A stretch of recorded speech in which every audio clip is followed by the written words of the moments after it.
Go for it. Okay. Okay. So the first one we always start with is just get a little background on how you got started in martial arts and Taekwondo. What was your beginning, and why? You've been doing it a long time, a big part, most of your life. So it'd be interesting to hear from you about how you got started.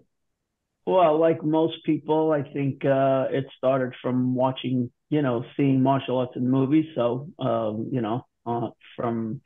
for me, it was seeing Bruce Lee for the first time, on the screen.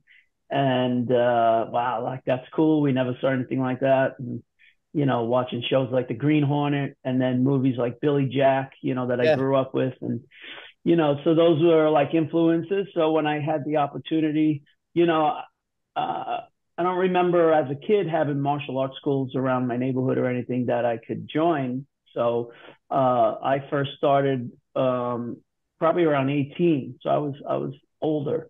And I did it in college, kind of like what you do, Messi Young. So in my college, I started with Shotokan karate. So I did that for a year. And me being a musician my whole life, I had a music store right across the street from my house. So, I was going in there from when I was like, 16, 15, 16, and I became friendly with the owner. And he became one of my closest friends. And he was a black belt in the Taekwondo school that I eventually went to. He took me. So from him taking me, that's when I started Taekwondo. And I started with Kwang Sung Kim, he was with the ITF. He was sent to West Germany originally by the General, and then moved to Brooklyn and started a school. And that's where I met Grandmaster Vitali, Grandmaster Del Cid. We all came from that school. And my instructor was probably the last person to leave General Choi, because the Koreans were all being pressured, you're part of the communist Taekwondo, so they were all being pressured to leave. And a lot of them, might have gone to the WTF, but my instructor was the last from New York City, him and Suk Jung Kim, Suk Jung Kim was on, I think, the first ITF demonstration team. He was like with that group. Yeah. Yes. And I remember he used to come and do, so I was exposed to those Koreans. They used to come to do the testings at my instructor's school. So my instructor was the last to part with the ITF and the General in New York State. And he just went independent. He started his own independent. So that's probably around the time. And that's where I started teaching as well. I got my first degree black belt, and I had friends, I was young back then, younger. And I used to go out a lot, and I had a lot of friends that were bartenders, waitresses, people like that. And they were like, oh yeah, I want you to, you're a black belt. I want you to train me. Mm-hmm. So that's how I kind of started. I asked my instructor, I said, Subhanim, can I start a class in the morning? He never had morning classes. His classes were always kids in the afternoon and adults at night. So I started my first class. And actually that's where I got I promoted my first black belt from that morning class. And in the meantime, people like Grandmaster Vitali, Grandmaster Del Cid, and another, a bunch of us, when he left the ITF, we were looking to stay with the ITF. So that's when Grandmaster Vitali found out about the USTF. Mm-hmm. So then we went, it's like 1987, we went to the first camp here in Pottstown, Pennsylvania, and we were introduced to the USTF. And we met, General Choi was there, Grandmaster Seraph, of course, and that's when we first got back into the USTF with that camp. So we were doing like USTF stuff and still in our instructor school. So we used to be called like double agents because, we were doing both. And And then in 1987 also, we attended the last real ITF instructors course, which was 10 days. Yeah, the long ones. That was the last one. That was in St. Louis.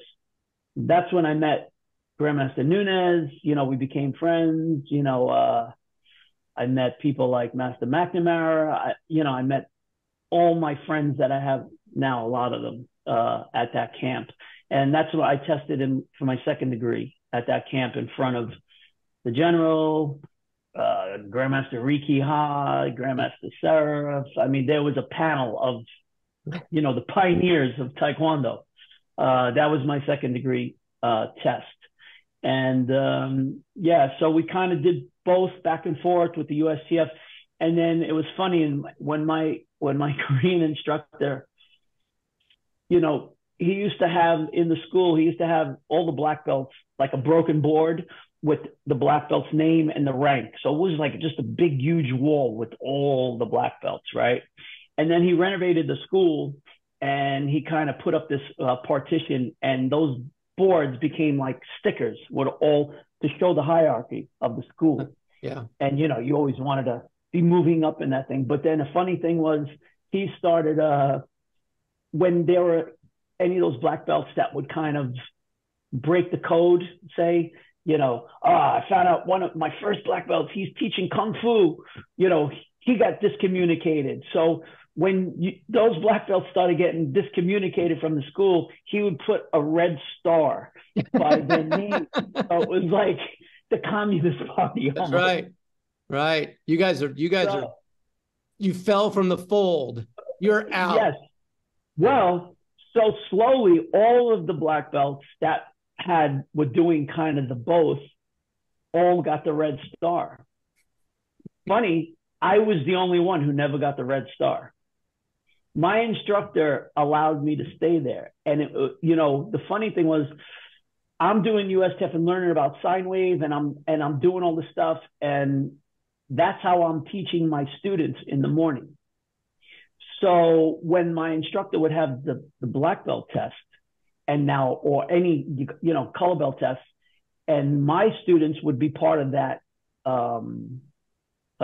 you know, testing, you know, my students would be doing sine wave and like all this stuff that, you know, because we were still taught like the old Korean karate style, you know. So it was funny. And, you know, plus I was also involved I had friends in all different martial arts. So I was doing like judo. I started, you know, I was doing BJJ back before anyone knew about it, because the Gracies used to have the Gracie Challenge. It was a little ad in the Taekwondo, the martial arts magazine. In the back, in the classifieds. Yeah, it was just a little ad. So I found out about them, and they used to come to Hunter College, which is in Manhattan, every year for a 3-day seminar. So I grabbed one of my friends who was lower than me, but I used to train him, and we used to go to those. So I was doing BJJ back. I learned how to do a rear naked choke on Helio Gracie. Found it, you know, and that seminar was Hoist Gracie, Hickson Gracie, Horian Gracie, and Helio Gracie. Yeah, so you have the dad and the three sons. Yeah, the three. Hickson was dangerous man. Oh, and we used to and part of that seminar was Hickson and Horion. No, Hickson and Hoist, not Horion, because Horion was older. He was more. Hickson and Hoist used to get in there, and we used to make a big circle, and they would roll with every one of us. So, right, I was rolling with Hickson and Hoist. Yeah. And I did this for a few years. And unfortunately, they didn't have Gracie instructors outside of California. So I can never pursue that. Or I would be a master instructor at that, because I was really into that. Yeah. But I mean, I learned enough of it, you know, and so I was teaching that to my students. So like when me personally would do my testings in front of my instructor and whoever and my students, I mean, I'm doing Taekwondo, like flying kicks. I'm doing Taekwondo stuff, but I'm also doing judo throws. I'm doing, BJJ moves. And like the rest of the students in the school are going, oh, who's teaching that? Like, where'd you learn that? So that's kind of how I progressed into. I can't believe you didn't get a red star. Yeah, He was, he must have had. He knew you were special. He didn't want to get excommunicated. Yeah, so I finally had to leave the school. Like he had promised, he had to move the location to he was moving to a bigger location across the street from where he was in Brooklyn. And he promised me when he moved the school that I was going to be the person running it. And because I was going with him to like all the meetings with the owner of the building, like a big, like down in Manhattan with the lawyers, and we went to the meetings and he made a deal. And then when I went to the school, when it first opened, he was like, he had one of his other Korean master friends who was in there. And I'm like, what's this guy? And he told me, oh, yeah, I had to bring him in. So he kind of reneged on what he said to me. So I stood there for a little bit, and that's when I left there, and I went with Grandmaster Vitali, Grandmaster Del Cid. I don't know if you remember John Christakos, who was one of our. Christakos was he was one of the guys that was always like traveling with myself. We were more of the competitors going to world championships. I think I do now. Remember, he had long hair. Okay. He used to fight. His weight class was with Grandmaster Nunes. They fought a few times. And we opened Original Taekwondo, which became my school. And that was like in 1989, 90, around then. It was a long time ago. And that's kind of how, I had a school, and that became my job. From then I was a full-time Taekwondo instructor my whole life. And that's kind of how it progressed, and the rest is history. So that's great. That's a great set of stories. Whenever I had any interaction with General Choi, it's incredibly memorable. And to have your second degree test with him on a test board, that had to be, I'm sure there was a few comments made or not lack of whatever. There's going to be a couple of memorable experiences from that moment. That's a special moment to have. Yeah, well, I mean, I was also fortunate to be around him a lot. I mean, many IICs, but also, when I was part of the USTF, I was always put on his detail. Yep. So I was part of the group that, was in the hotel with him all the time, went to dinner with him. And I mean, that's a whole nother story. And I was actually the person, I was fortunate to be with his last IIC in Denver when he had the cancer. Yeah. And, he came, we saw him, he was right from, I don't know how far from an operation, but it was pretty close. Still had the IV in his cheek. Yeah. And I was, the one wheeling him around, but the funny thing is, I was wheeling him around until we got to the door to go into the room. And then he got up and he walked in and stood and taught the whole IIC. So I do have some good interactions and stories with him as well, and kind of was able to get, as close as you can in those situations. Yeah, that's great.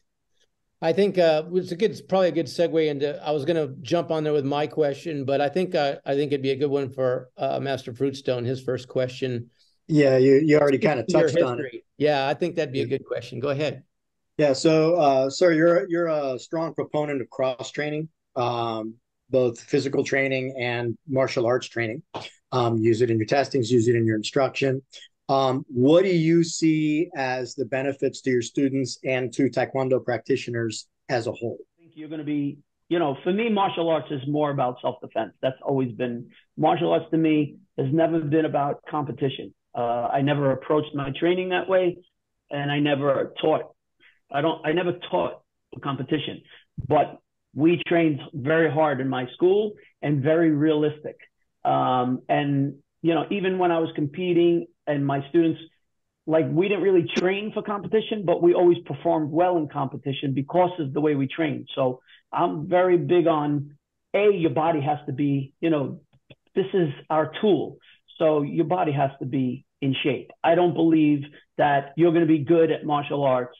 When I say good, I mean to my level, what I understand it for the use of it, if you're not physically fit. So I've always been a proponent of physical fitness, and that's kind of how I got into my other career of being a trainer, because I always trained myself. So it was, the benefit. My students were always in good shape. They were always strong, always strong in their weight class.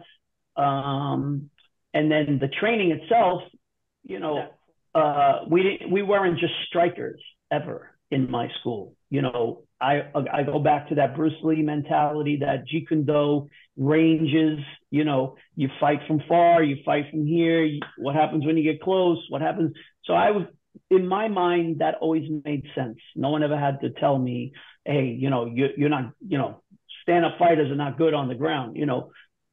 Again, I'm thinking self-defense. So I'm like, what if someone grabs me? What if someone does this? And because I trained with people in other arts, because I had friends that were instructors, and we used to get together and just do all of our training together just for us. So when we sparred, it was always about grabbing, fighting, punching, kicking, grabbing, and in my school, even Grandmaster Vitale always pushed this. Free sparring to us was free. Anything goes. It wasn't competition. Free sparring is not competition sparring. They're two different things. So we always had that approach. When we trained free sparring, even though we were on wood floors, we threw each other. We grappled on the ground. We did anything. It was like, listen, if this happens in the street, you got to deal with it. Yeah. So back then we didn't have mats. We didn't have money for mats. We didn't, so the benefit was my students were versed in, everything from competition fighting to any situation that, would come about. And, it showed. They might not have all won, but very rarely did my students in competition ever, have a poor performance. Like, even if they lost, and this is with the best that, back then, especially being in New York, in our tournaments, we always saw world competitors. So my students were seeing world competitors from the beginning because of where we live, and the access to teams always coming to the New York tournaments. So, I think that kind of training just, for me, just prepared them just for, what martial arts should prepare you for. Right on. I think that's great. Because I was thinking about, there's a couple of instances that I have memories of you back in those competition days. One of them was sparring Master Lawrence Green. I think it was in Odessa, I'm pretty sure. And you caught him with a back kick and put him down. Do you remember that? No, it was, he caught me with a back kick. He hit me with a back kick. Yeah. And he caught me. And right off that back kick, I threw a turning kick. Okay. And knocked him out. Okay. Yes. Yeah. Okay. Now I remember with the back kick. I thought you cracked him in the face, but I was thinking the back kick was elevated. He was in that position, and my kick came right on the knee. Right after his back kick. Yes. Whack. Yeah. And he went down. Oh, he was the fight. He was out. He was down for 5 minutes. He was out cold. He got back up, and then you guys went at it for the rest of the round. And I knocked him out again. You knocked him again, and it's not good. So now we think about how things were back then. Concussions. We have the concussion protocol now. We do a lot of things. We would avoid this type of thing. We know it's safe. But when I think back about that time and sparring myself and just the experiences I had with Texas crew and people from Philly and people from New York and all that, I always remember just being, you got to be ready. You got to be on your game if you're going to fight these guys from New York. I mean, we got to be ready. You got to be tough. You got to be ready to take it, and you got to be able to dish it out. And so to me, this is kind of idea of a glory day in my mind. There's a lot of people involved. Everybody was engaged in the USTF. It was a wide network. We had the regionals and all these regional groups, and we had leaders in those regions, and we'd come together and do these events, and there was people showing up to tournaments, so I hate to say it, but glory days. To me, this is a fantastic foundation for how an organization could build and be just be a world power. So now there's the tricky question. What do you think went wrong? And what do you think we could do to turn this ship around? And maybe you don't think anything went wrong, but I think it's gone away from what it could have been. Well, things did go wrong. I think the first thing, obviously, was when the general passed and everything splintered. And, then everybody was looking for power, and politics became, power and politics, which ruins everything. It ruins the world. It ruins everything. I guess from the beginning of time, power and politics, right? So I think that was the first thing. And then for the USTF, because of that splintering, you lost a lot of the, good instructors, good black belts, good competitors. And I think just from there, everything just starts getting watered down. With the ITF, the same thing kind of happened, right? And then I think it just, as far as competition, it just kind of started getting into more competition. They, you even see with our ITF, they're big with the sport accord. They're trying to, deal with Olympics. And I think when you start getting into that, you stop being a martial art, it becomes more of a sport. So those kind of things, obviously rule changes kind of for safety or for the better, because I remember, the world championships I went to, you saw routinely people carried out on stretchers, at the end of the day when you were in the hotel lobby with everybody, it looked like a triage. It looked like a triage center, but for me, that was what martial arts was. There's a test. So for me, I don't think it changed for the better. I think, like I said, everything just got watered down, and it's just like everything else. It's just, the old days were the better days. I don't know if we say that because we're older, but yeah. Do you think there's a way to turn it around? Do you think there's a way to turn that around, or do you think that ship has sailed? Well, we could turn it around in our schools, and we could train a certain way. Like, listen, I think, again, martial arts just became this thing, I think it's too easy to get promoted. I think too many people have high ranks. I was always one that I had to feel I earned my rank. From the day I started Taekwondo, I trained every day. In my school, I trained 6 days a week, only when I was a student, only because they were closed on Sunday. And I did that for 20 years, and even when I started teaching and opening school, I was doing all the classes. Like, I was training all the time. That's why I have all my joints and your joints and your joints. Yeah. That's the problem. But that was the mentality. I was always, if I can't do it, I'm not going to make you do it. I'm not going to push you if I don't push myself. Absolutely. Absolutely. I'm not going to ever ask them to do something I haven't done. That we're not going to do. Yeah. Right. So, we could, I think it should, the testing protocol should be a little, obviously everybody, age, physicality, you have to weigh in on that, but you still, if you can't punch and you can't block properly and you can't move properly and you don't have knowledge, I don't think you should be testing. And if that's the problem right there, if you're promoting, just based on time, those people become instructors and then they start teaching. And this is what has happened. It's a trickle down effect. And then, it becomes more watered down. It becomes softer. And this is what happens. So if you want to change it, you got to start making, like we're doing, we have some parameters for testing and we have some standardization. But we got to be stricter in the grading.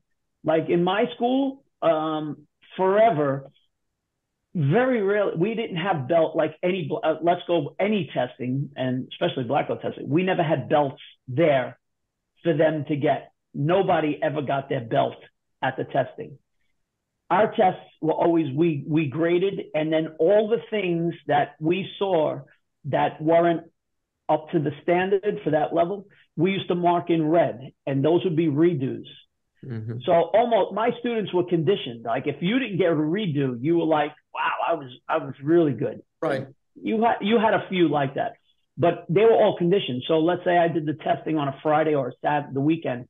They would come in on Monday, and the first thing they would be looking at is their test paper and see what things. And I had students that I didn't pass for 3 years from a test because they never bothered to go through their redos. I'm like, all right, you don't care, I don't care. When you're ready, I'll promote you. I want to promote you, but you're going to earn your belt. So it's always been like that in my school. That's how I've always trained people. That's how I've always examined and tested people for promotion. So if you were weak, you had to get this stuff. So I don't care how long it took you. If you did it in one day, great. If it took you, like I said, 1 year or more, that's up to you. You gotta want that belt enough to. And we've never given a belt. We've never had belts on an examination table in my school. Never. So, we created that standard from the beginning, from white belt. They learned that from white belt, and if it was a sibling and you saw your brother or sister, they got promoted and then you're crying because you didn't, I'm like, sorry, this is life. That's my job as an instructor. Yeah. I have to teach you about life, and make you a better person. I'm not going to make you a better person by just giving you things that you didn't earn. And that's just my mentality. I'm more old school like that. But I'm still like that. If someone sends me to their, I go to Master Bernard School a lot to do testings now, and I'll do the same thing. And I'm like, look, these are not, up to snuff, these things. And he's done the same thing with his students. So I think if you start there with how you're promoting and how you're training and making them earn, then you could start building things back up. And then obviously going into the competitions, we could make some things a little bit, more difficult for them. I don't know. I like that you're getting into the wacko stuff, and that, because, that's a little more contact. And again, that's where I think if you're going to compete, it should be competition. It shouldn't be just some show, you go get a medal, do that in your school. If you want to do that, make a nice, easy competition if you just want students to learn. But, that's why we have so many soft teams going from the U.S. to the, yeah. Well, we don't train like those people. There's no way. And we don't compete like those people. Yeah. No, we don't. But how do you see the future of ITF Taekwondo here in the United States? Where do you see where we are now, and like where you feel that we're going and where you think we could go? Well, ITF Taekwondo, I'm going to talk just about ITF America because that's really all we could control, sure, right? I think ITF in the United States is not really good aside from us. That's number one. Because, we realize the problems. We have people that have been doing stuff from the past. So, we see the change, and, we have a unified group, like-minded. We work together. We all support each other. We have some disagreements, but we work, we're a democratic organization. So I think from that standpoint, we have a good foundation. Obviously we have a lot of hurdles that we want to do things like the coaches committee and the way we want to train competitors and train coaches, and train umpires. We have a technical committee. We're trying to upgrade the standard, which again, if we can get the instructors good, that to me, logically, that means they'll teach better. You'll have better students coming up. So we have these things that we never had in the United States, really. Right. And we have that democratic organization that we never had in the United States. So Which is from that unfortunately a little standpoint, messy, takes a little bit of time. The autocratic way is like, here's what I want you to do, and it just gets happened. In this case, it takes more time. There's more yes. discussions. There's disagreement, you know. Oh, without a doubt. Then putting all the plan together, you know, and then getting the hardest part, I think right now is getting the people. So you people out there, is getting the people to participate. Like we can do everything. We could know the perfect plan. This is what we do.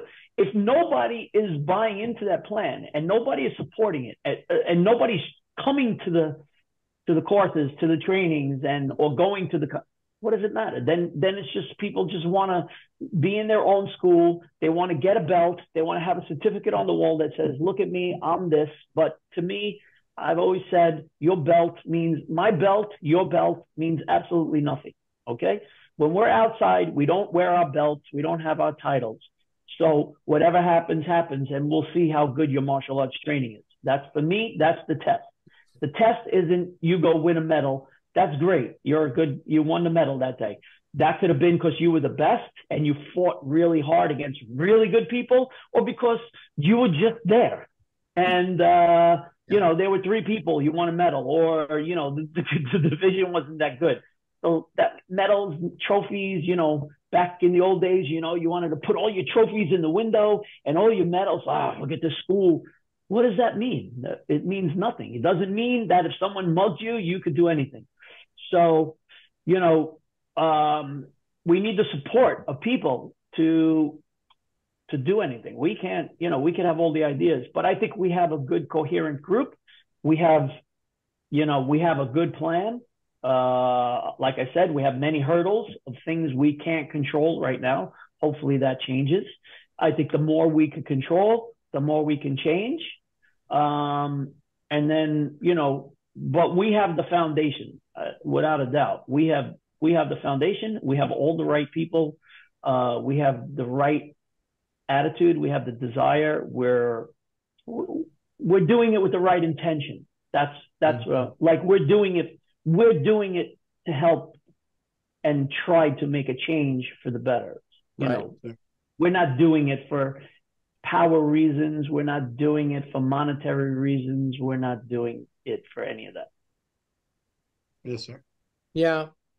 Well, you know, if we look at the situation with in the United States, one of the factors here is that there's a relationship with an international organization, ITF. Now, there's different ITFs out there. There's different groups. You know, we're affiliated with the one under Grandmaster Paul Weiler. He has the president, just to reference which one it is, you know. There's a lot of quality people from the past that were with the general in the past that are part of that ITF. There is a good competition. There's a lot of competition emphasis. Obviously, the World Championships being, for me personally, was a big deal to make it. It took me 6 years to make the team to finally go to the World Championships and an ACL surgery and other things, you know, to get there.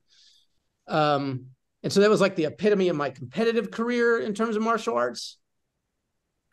And I know that for this last year, in my opinion, it was probably the least cohesive effort by everybody who has in the past been competitors to create a U.S. team. And that's because of our politics with the NA. We're not the NA, so we can't control how this was all handled. And so therefore people chose not to participate. At the World Cup, we had a huge group go from ITF America. We still sent a lot of umpires to the World Championships, but to the World Cup, we had like 40 competitors from the ITF America, and we actually placed 12th in the list of countries in terms of medals. So to me, that's a pretty positive performance given our past performances. But we don't control this thing with the National Association. So there's been some discussions within ITF America about, at the board level, about, hey, you know what? We don't need the ITF. I mean, there's been some discussions about that. And I'm curious as to your take on that. I mean, how do you feel about our support of this particular international organization, and what would be the loss if we were to step away from it? I mean, to me, it's a kind of a loss, but I'd love to hear your take on it.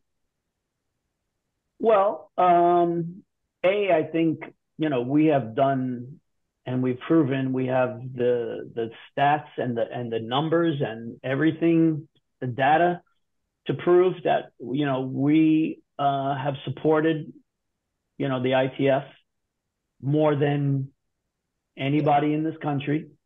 We're a huge benefit to the ITF, especially monetarily, because we send them a lot of money just by what we do. So they're benefiting from us, I think, more than we're benefiting from them. What's the benefit for us to be with them? I mean, it's really certificates is the main, to get a certificate, a piece of paper. Some people, they covet that piece of paper. To me, that piece of paper means absolutely nothing because, again, I'm not that piece of paper. I'm not my belt. I know my injuries show. I know what I've put in, my life. I've given my life to Taekwondo, my students, martial arts. That piece of paper could be acquired anywhere. People print up those certificates and, there's many ITF organizations with the general's name on it. So, obviously the competition is good if for people that want to compete, but that's, again, a very small percentage of all of the people that do this. Mm-hmm. So, I mean, to lose that international, what are you losing? You're losing that certificate, which you could get that certificate somewhere else or print up your own, or we could print up our own, and you're losing the competition. Obviously, the friendships we made, the connections we make, things like that. The courses they offer, we offer, and we could do just as well. Listen, we could teach those courses as well or better than, no offense to anyone, but we could teach those courses. Okay. Listen, we can delve into the books and go, note by note. But we have some of the best instructors in the world in our organization. That is hands down, without a doubt. So there's great instructors all over the world, but there's great instructors just as good as them here that could teach the same. So, I mean, what are you losing? That's it. That's all you're losing. And like I said, we can go to another ITF organization. We could stay. Really, it doesn't matter because it's us. It's what we do for our members in the United States. And that international part is it's just kind of like the thing that's always been there. So maybe people think it's more important. It's like, oh, international, get that international certificate, go to that competition. But to me, it's not as important. So I think what we're doing here in the national level, nothing's going to change. Again, we could get you a certificate. We can, there's many kind of international competitions. So you could still go. Getting into this other stuff now, that's probably going to give you more opportunity.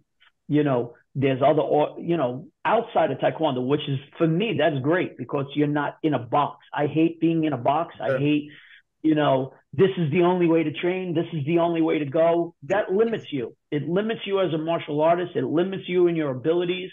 Push yourself out of the box. Now you see what's the biggest thing. It's MMA. It's not one art. It's getting in the ring and doing everything, So that's out there. There's millions, there's how many competitions all over for doing all these different things. So you don't have to be with the ITF to experience. And probably, sometimes it's like, when you don't want to leave your house, you don't want to leave your parents. Yeah, there's that comfort level. But when you leave, you're better off because that's when you experience everything. Right. You grow, so leaving, not being stuck in just ITF Taekwondo for me, because I never was anyway. Like I said, I've been outside here and there. I mean, that's always been my main thing, but that's not the only thing I worked on. I was interested in all different things. Why can't I learn them, Right. And still do ITF Taekwondo, but we're still doing ITF Taekwondo, whether we're part of the ITF or not. we're still Right. teaching. We still have a the same standard thing. that we're following that is Right. Nothing's of changing. equal quality. I mean, we're trying to follow. We know the Absolutely. encyclopedia too. Right. Equal or better. Yeah. Equal or better. Yeah. You know, so I mean, if the ITF doesn't understand and see our value, then why should I want to be with that person, right? It's like a relationship. If the person you're with doesn't see the value, right, and they keep looking somewhere else or keep supporting someone, why are you going to stay in that relationship? Oh, you have to make a decision at some point. That's right. All right. You don't like our support. You don't want the money we're sending you. You don't want how we support. Okay, we'll do it somewhere else, or we'll just do it on our own. You could go wherever you think you want. You know, we're doing everything we can. We're giving up our time. We're sacrificing our time. You know, we're not making money on this. We're just doing this because we all love Taekwondo, right? It's been our lives, and we want to see it still, you know, grow. Absolutely. Well, that's great perspective, and it's affected my life and how I want someone else to be able to have it. Like I know how I've grown as a person because of Taekwondo experiences, and that includes competition and going around the world and going to events and having an international relationship. Those things have all grown me. Travel's in the encyclopedia, right? So these things have influenced me tremendously, and I want other people to have that excitement. And I'm hopeful. The last thing, just based on what you just said, you know, how it has changed the three of us. It's definitely changed our lives, and everyone that, you know, we know that's at the level and have put the commitment. The reason it changed our lives is not because we went into school. It's because we put the effort to do it. We went to we sacrificed to go to classes. We went to we weren't forced to go to competitions. We weren't forced to go to courses. Like when those things came up, we were like first in line to say, oh, I'm going there. I used to drag people with me, you know. So that's why it made a change. It's because of we put the effort to be part of it. So just because you belong to ITF America or you belong to any ITF doesn't mean anything's going to change for you if you don't make the sacrifices. It starts by going to class. Going to class for me was you train as many days as are available, you know, and then there's a seminar. You're always there. I never made an excuse to not go to a seminar. You go. If you have to travel, hey, it costs you money. It costs us money to go everywhere. Nobody subsidizes. Now we're trying to subsidize people. You know, if we had more money, we would make everything free. We would send the team to the world champion. We would send you. We don't have that money because it's not, the organization just doesn't have it. So we can't start going into our personal bank accounts to send people. So, but we did that for ourselves. Right. I paid for every time I was a competitor. I paid for every time I was a coach. You know, I spent hundreds of thousands over my lifetime. Yeah. You know, for Taekwondo, for whatever, equipment, uniforms, traveling, everything. Yeah. The money that I lost to give to my students, the times I taught for free, the students that I let train for free because they didn't have the money. You know, all that stuff.